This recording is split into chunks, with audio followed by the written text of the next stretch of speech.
if you're an employee, how do you recommend using this self-awareness of your interests, your competencies, and organizational need? Firstly, in an existing culture, you're talking to someone right now through this podcast. They're at an existing job where they work for an employer. How can they use this approach that you're talking about to, I don't know, maximize their performance or where they are right now? So I think it's understanding where they are. I think sometimes I usually see people in three buckets. One, they're really good and they don't know it, right? Or two, they're good and they have a good assessment of where they are, or they're not as good as they really think they are. Okay. So understanding realistically, what are those skill sets you have? And where do you want to grow and where do you want to go? And I think one big mistake a lot of people make is they get in a job that they're not real happy about, so they don't perform as well. And so when they're not performing well, and then the job comes up that they really love, and they get in there and they have the credentials, and they do a great interview, and then they call me and say, why didn't I get the job? Well, often it's because their reputation was in the room too. Yeah. And when they didn't do well, it's like, did I ask to go to the psychiatric hospital? No. But was I going to give 100%? Yes. Did that later open other doors? Yes. Yeah. Okay. So it's really about understanding each role you have is a training ground. Yeah. For the next one. And your reputation is going to precede you in the interview. And so being really cautious about that, but understanding and then asking for what you need. Like I said, when I went to psych, I was like, I'm happy to help, but I don't know anything. You've got to get me up to speed on psychiatric medicine, not medicine necessarily because I'm non-clinical, but the business. And so taking an inventory of where you are, where you want to go, and what are those gaps. And then I tell people, build mentors. And people go, well, I have a mentor.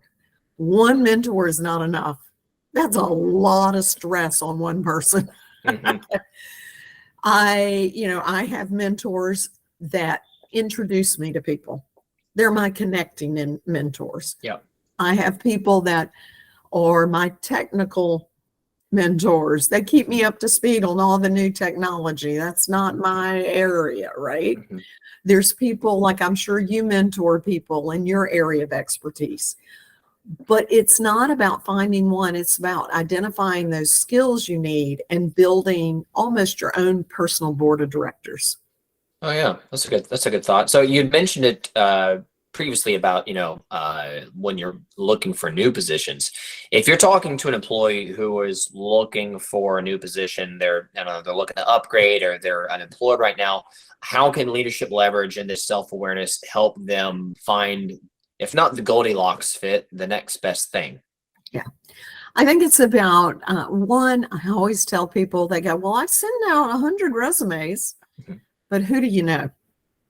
And people think, well, that's this good old boy system. No, if I know you, your resume may not tell your story, but I met you and I saw something in you that's really different.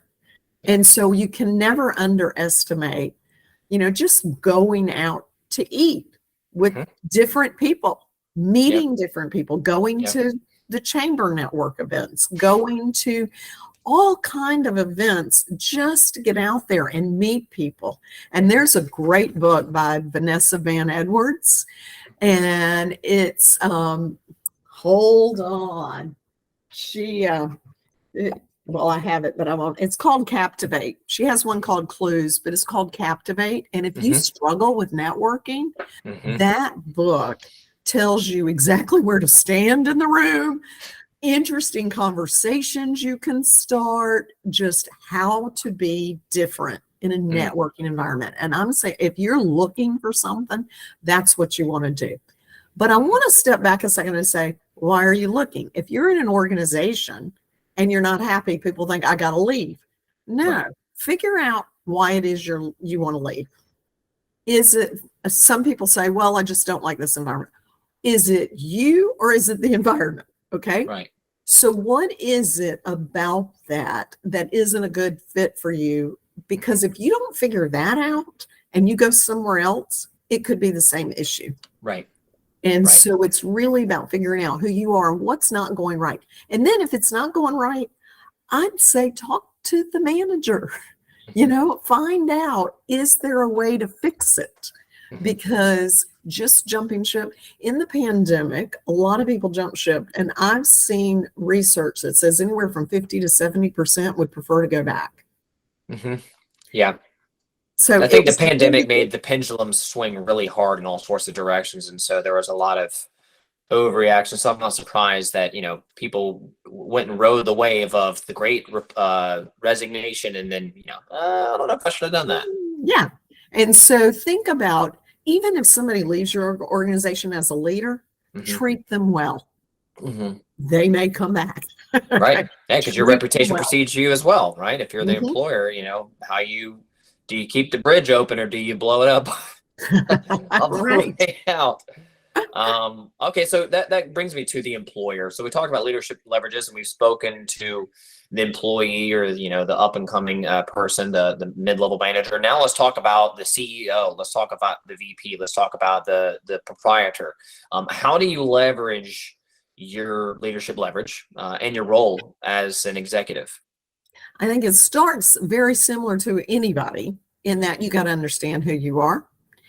And I strongly recommend that leaders have a 360 process where they get feedback from their boss, which from a CEO could be a board of directors. Everybody has a boss, from their peers and from their direct reports, and really look at not only how they think they're behaving or performing, but how are they perceived, and then take that to leverage it. So if you realize that your direct reports are saying you're really not good at developing people, that could be a career derailer, right? As a leader. So that would be an area you want to focus on. But they might also say that you're a great connector and motivator, then that's something to leverage. It's like, how can I use this to help my organization get better?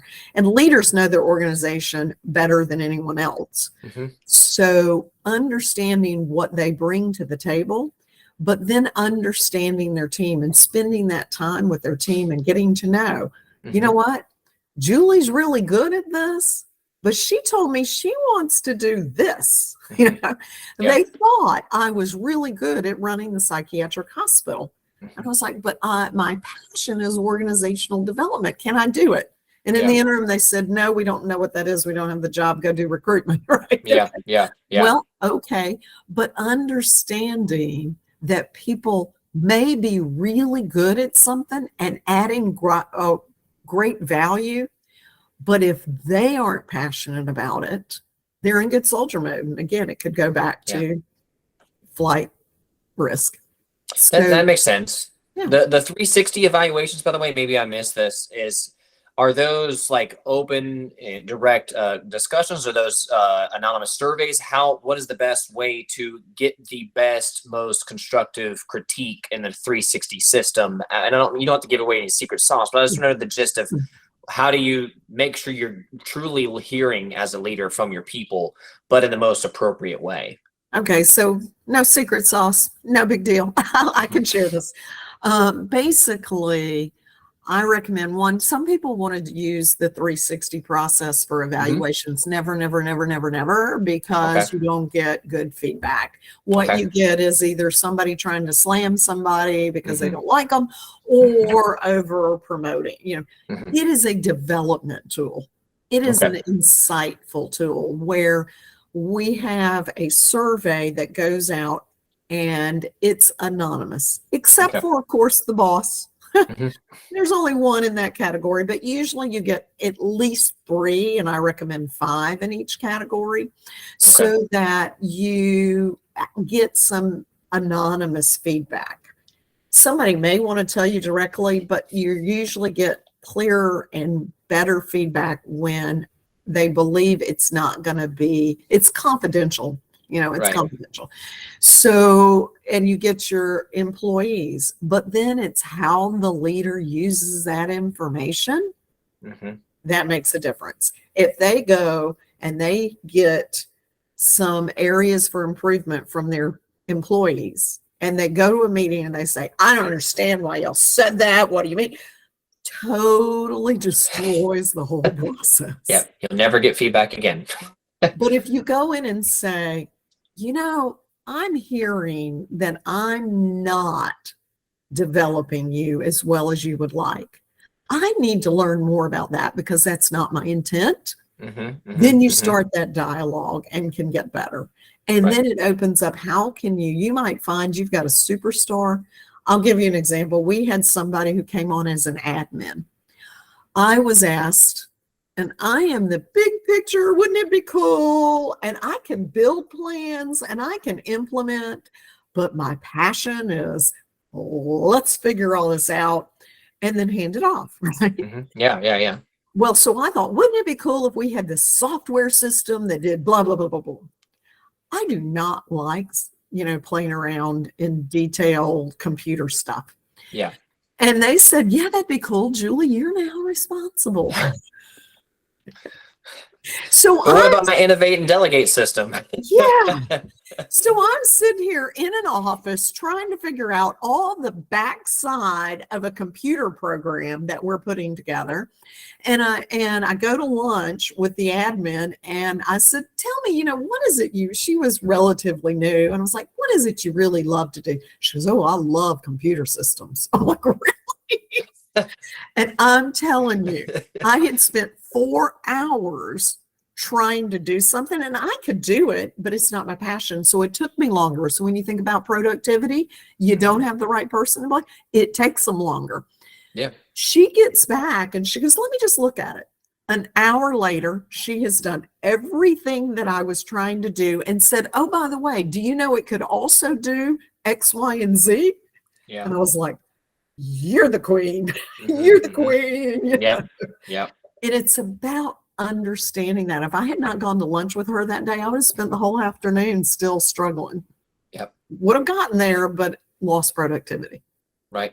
And I think I think that's one of my biggest takeaways from our conversation today is, if you are a leader, your employer, an executive, you have to make sure that you take the time to talk and really communicate with your people, both to understand what they think you could do better at or what you're doing great at. And so you can always be developing yourself as a leader. But if you get to know your people on a deeper level, that's how you uncover these talents and skill sets and interests that you can then put them in immediate needs that are already carved out within the organization, or you can create new opportunities or mold the way the organization meets its overall goals and strategic needs by knowing your people on a deeper level. So that segues into the final question of the interview. It's been really helpful, and I feel like we've covered a lot of different ground from different angles of organizational leadership development. But let's talk about if you're talking to a CEO who just doesn't understand like the business case, or like they're buying it, but maybe you can bring them home by saying, okay, if you start to think in these ways, invest in these ways, bring in the right kind of folks to help develop your organization in these ways, the leadership leverage, how can businesses leverage that for competitive advantage to win market share, grow the business, scale the business? Well, when I was working with the Great Place to Work Institute, which is the group that does the analysis for Fortune magazine, and I learned so much through that process. But they have statistics updated regularly that those organizations that invest in their people and their talent greatly outperform those that don't. Anywhere from 10 to 20% difference in productivity. Wow. And I talked to a guy at Valero. Okay. They were one of the companies when we were I was part of the top 100 executive network. And so we got access to CEOs of other companies. And I was talking to one of actually the VPs at Valero. And he was telling me after Katrina, their people were asking, when can they come back? And you look at the competitive advantage, they were up and running 3 weeks before any other oil industry. Oh my goodness. And he Oh. said, I believe it's because we invested in them, and when we needed them, they came through. Mhm. That makes a lot of sense. Thank you, Julie, for joining the morning market today. We covered a lot of ground, but I think this just takes it home. Speaking to the audience, your people are your most important asset. They're your most expensive asset. They hold the keys to levels of scale you probably couldn't even imagine. And it's this marriage and this tango between those two parties of developing yourselves as leaders. That doesn't happen in a vacuum. Like you said, even if you're a smaller business, you should be curating your own, as it were, board of directors through mentors to be able to help you with all these different aspects of being a great leader. So a lot to chew on, which means that people probably just need to connect with you directly so they can stay in touch. This may be prompting them to bring you into their organization, or at least connect to learn more. How can people get in touch with workplace advancement strategies? How can people get in touch with Julie? All right. Well, I have a website, www.workplaceadvancement.com. Okay. And I have a lot of free resources on there. So please, even if you don't call me, check out my free resources. I put a lot of work in getting them out there. I'd rather people read them, Yes. use them, and they're welcome. There's a contact page on my website as well. And again, it's www.workplaceadvancement.com. And if they need a little book about career transitions, I interviewed 28 people about changing careers and what they wish they knew. And so it's not about getting a new job. It's about being successful after you get that new job. And that's on Amazon. And that would have been nice to know. And it's by me and Julie Olsen, Dr. Julie Olsen. And you're welcome to check that out. Yeah, so everybody, workplaceadvancement.com, that's the company website. She does a lot of content marketing. I saw some great blog articles. She's active on LinkedIn. If you connect with her, you'll also get to see her if you're able to access her during speaking engagements. She is a featured speaker quite a bit of the time. And don't forget the book that she referenced as well. Julie, thank you so much. Happy St. Patrick's Day. I really appreciate you joining Good Morning Market. Thank you. I've enjoyed it.